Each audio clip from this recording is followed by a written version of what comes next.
Hi guys, welcome back to my tutorial. In this video we will see features of Java,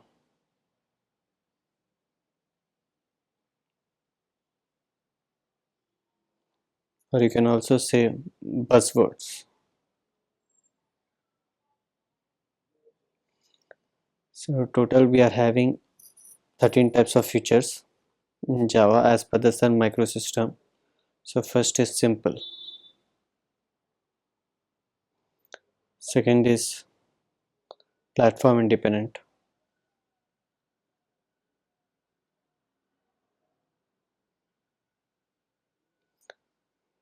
so we'll see first is both and we'll go to the other one.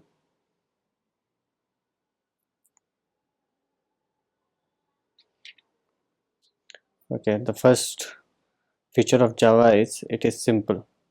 And why it is called a simple language program? Actually they are having four points. By that we can say it is a simple.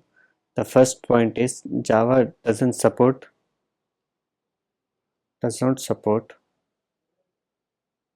pointers. If you are already a C, if you already know C or C++, you must have known pointers. But if you don't know pointers, let me say, for example, if you are going to a bank and there you can see a number of lockers like 0 1 2 3 locker number, and some A person is there, his locker is 0, B is there, his locker will be 1, C is 2, and for D it is locker number 3. So you can see here for every that they have assigned each locker to some person. So for that assigning of that one is called a pointers. Means like in computer language, in programming language, a memory space is located, okay, is allocated to a certain data. So that is called pointers, and Java does not support pointers. Okay, because it doesn't support pointers, it will take very less execution time, okay, and less development time. Then the next one, and we'll see now the second point, why it is a simple.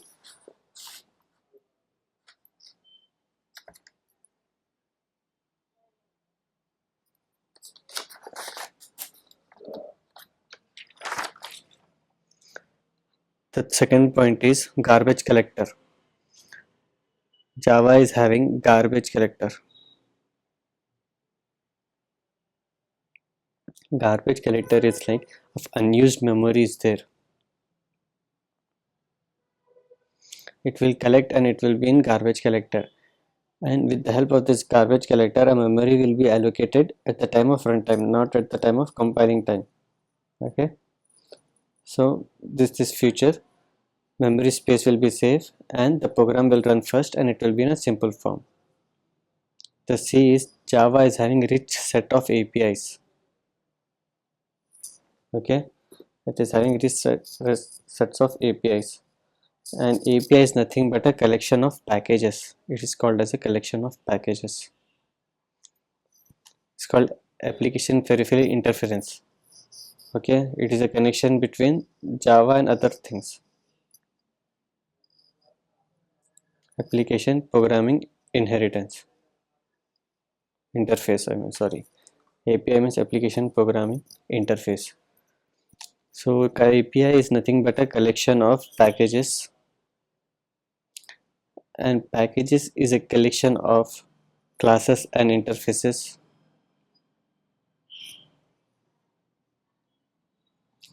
and classes and interfaces is a collection of data members and methods. Data members and methods. So this is how the map is of API. And Java is a rich, it consists of a lot of packages, classes, methods. So with this one it has become simple.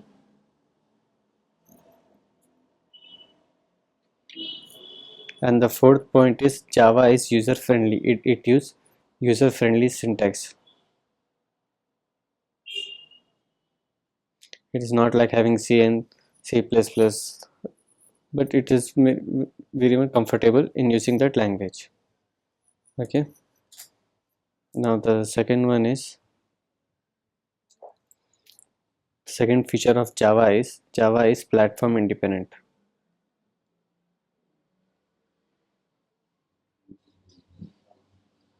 I will say what is first dependent. Languages like C and C++ are dependent. Why? Because they should have a certain operating system and certain processor, then only they will access.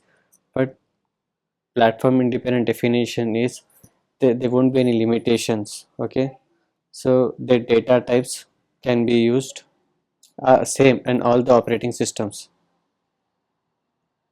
The data types are same on all the operating systems, and whose application will run on every operating system, like if on Microsoft OS or Apple OS or Linux. Okay, you don't have to worry about that one. Okay, so memory space will be equal and the data types are same for every operating system, whereas in C and C++ the data type size will differ. So it's the language who support all these properties is called a platform independent, and Java is one of them.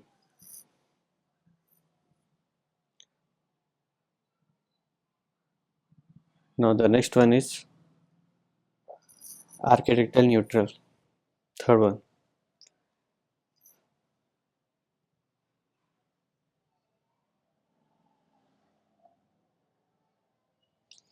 Now why architecture neutral? Architecture neutral, like in C and C++, there should having a certain processor for their architecture and vendor. Then only it will access the language will get execute. Whereas in Java, it is work on all the operating system. It's the JVM who takes all the precautionary measures. Programs are JDK is there, Java Development Kit. The inbuilt programming of Java Development Kit are converting the factors of one processor to another factors of another processor. So Java is architecture neutral. You don't have to worry about that if you are using some other processor A and again then another processor B. Here JDK will convert the factors to other factors of other processor. That's why Java is called as an architecture neutral. Now the fourth one is portable. The normal definition of portable is you can access it anywhere and you can take it anywhere. The easy to handle and easy to carry. That's why it's called a portable. And according to the industry definition, the portable is the combination of a platform independent and plus architectural neutral. If a programming language support both the sum of this one, then it is called as a portable language. Whereas the languages like C and C++ are not platform independent and not architecture neutral. That's why they are not portable languages. Where Java is support both platform independent and architecture neutral. That's why it is called as a portable. And Sun Microsystem has also given a slogan like VORA. The full form of VORA is write once and reuse anywhere. That's why it is called as a portable language. We'll go to the next point. Multi-threading. The fifth point is multi-threading. First I will say you what is threading. What is a thread? Thread is the flow of control.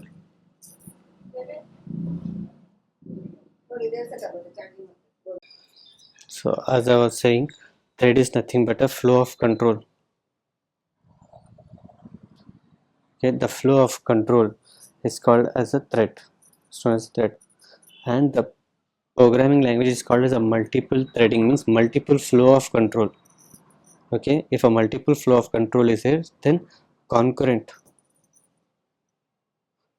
execution will take place. The benefit of concurrent execution is like nowadays you are saying in operating system you can do multitasking.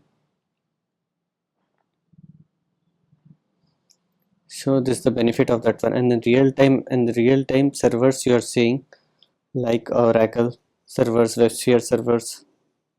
So real-time servers are also using this on multi-threading. C++, COBOL, Pascal doesn't support multi-threading. They are actually sequential threading. Okay.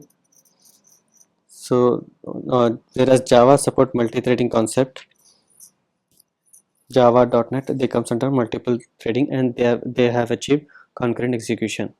Now we'll see two types of threadings. The first is foreground threading, and the next one is background.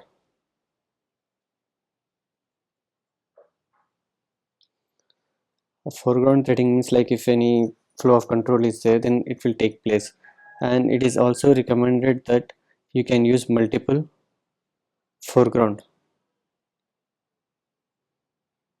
threading. You can use minimum one, but you can use maximum any number, but it is recommended to use multiple foreground threading. Whereas in background it is for monitoring. For monitoring the foreground threading, we use background threading, and it is said that according to the industry standard that you can create one background, and you cannot create more than one background threading. Okay. So and it is also preferred to use the concept of multiple threading in Java. Okay, go to the next slide. The next feature or the buzzword of Java is network.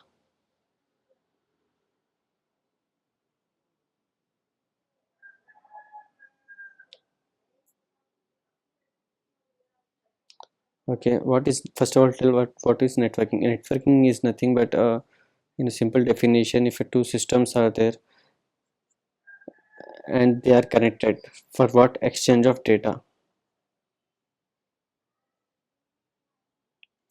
For the exchange of data we'll use networking. Okay, and there are basically two type of networks. One is untrusted and the next one is trusted. First we'll see what is untrusted network. Untrusted network is nothing but it's like small group is there. Okay, and they are all connected to each other. All systems are there here, they are all connected to each other. Okay, so they are used at some part of the globe, a small area you can say. They use the concept like intranet, and the network application we are created it using J2SC for untrusted network. Whereas for trusted network is like anonymous computers, means like a whole complete part of the globe we use for the connection of networks to each other. Okay, and this is called as an internet, and the network application which we use in making for internet is called as a Java technology, which we use is J2EE. Okay, so the conclusion is Java is used in both the untrusted network and trusted network application.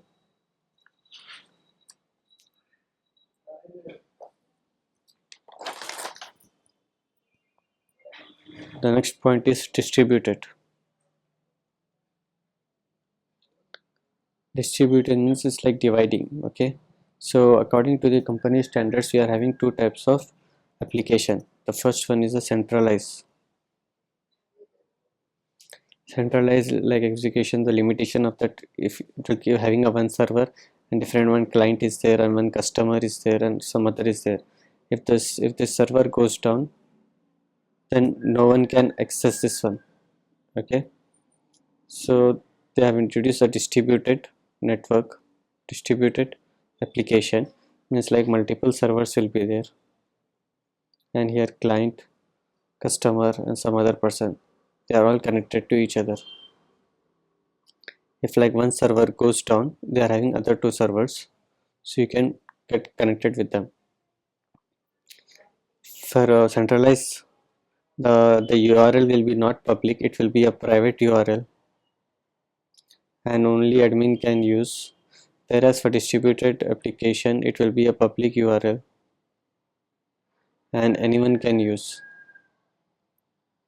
Okay, so this is the and Java is distributed programming language.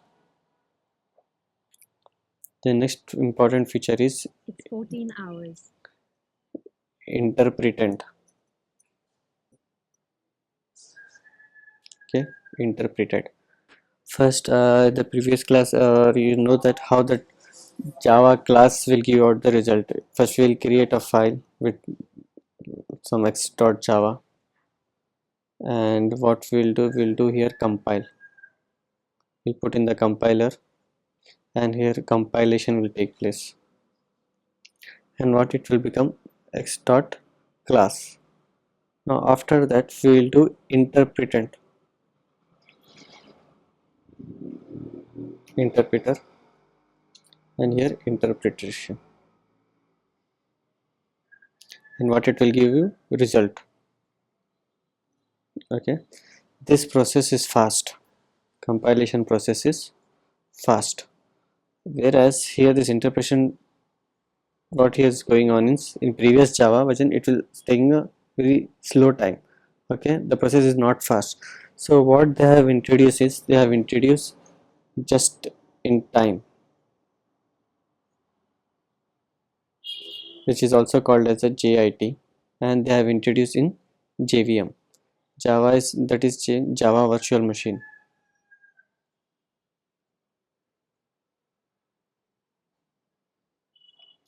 So they have introduced this in Java Virtual Machine. With the help of just in time, this process will get fast, and you can see in the latest versions that the process is taking a very fast time to execute this program. Okay, so this is a feature of JIT, and they have been developed by Sun Microsystem, and they have added as a part of a JVM. Okay, now we'll see the next feature. The next feature is called as an high performance.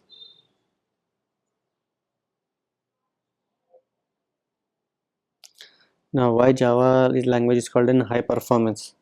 Means like as we have seen in the previous features that first in the simple it does not support pointers, and it is having from magic to bytecode, magic of bytecode is there. Okay, as in the compilation take place, once the after the compilation the code will convert it into a bytecode. With the help of the security will be achieved, and you will get a high performance. And the third one is the garbage collector. It's like it will free of memory. Compile time won't be there, it will be accessed at the runtime, and there won't be any there is a no loss of data, no overlapping of data, and no memory space will be free. Okay, so that's why Java language is called as a high performance. The next feature is called robust. Robust you can also say as a strong. Why it is a strong programming language? Why? Because Java programming language is robust since Java programming environment deals runtime errors effectively. It can easily deals with runtime errors. The runtime error is also known as an exceptions. Exceptions like if you are given a like this one 100 by 0 to divide, what it will give? It will give you exception error. Okay, that which is invalid. So Java can pass this one, and that's why it is called as a strong programming language.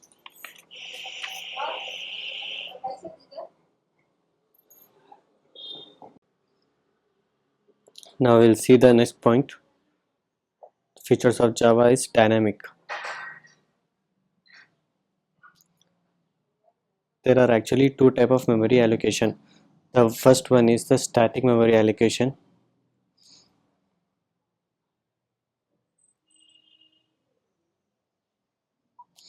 and the next one is the dynamic memory allocation. First I will tell you what is static memory allocation. Means like a memory is allocated at the time of what? Compile time. Okay, so if they have allocated at the time of compile time. Three disadvantages are there. For the first one is wastage of memory space.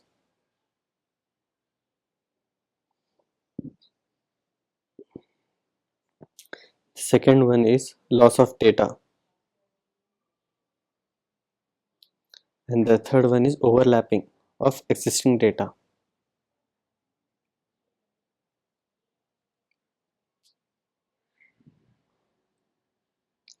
So in static memory allocation, they will apply at what? Compile time. Due to that, they are having three disadvantages, that is waste of memory space, loss of data, and the overlapping of existing data. Okay, so because of these many disadvantages, Java never follows static memory allocation, and it always follows dynamic memory allocation. Okay, and in dynamic memory allocation, the memory is allocated at the time of what? Runtime.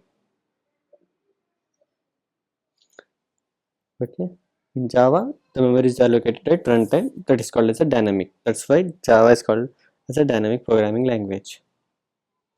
The last second one is security. If anyone asks you why Java is security, your answer should be what? Bytecode. Okay, because of the bytecode, the Java is secured. What happened when we'll create a file from at the time of compilation time, the Java file will convert into class, and here it will be converted into bytecode. Once it converted into bytecode can only be read with the help of JVM. Okay, so to give out the result, the JVM will scan all the bytecode, and it will also scan various viruses and malware. Okay, so it will scan all this one. If the program is okay, then only it will give you result, otherwise it will give you error. So why Java language is secured means because of the magic of bytecode. Okay, and the last one feature of Java is it is having oops concept. Okay, what is oops? So oops is nothing but object oriented programming.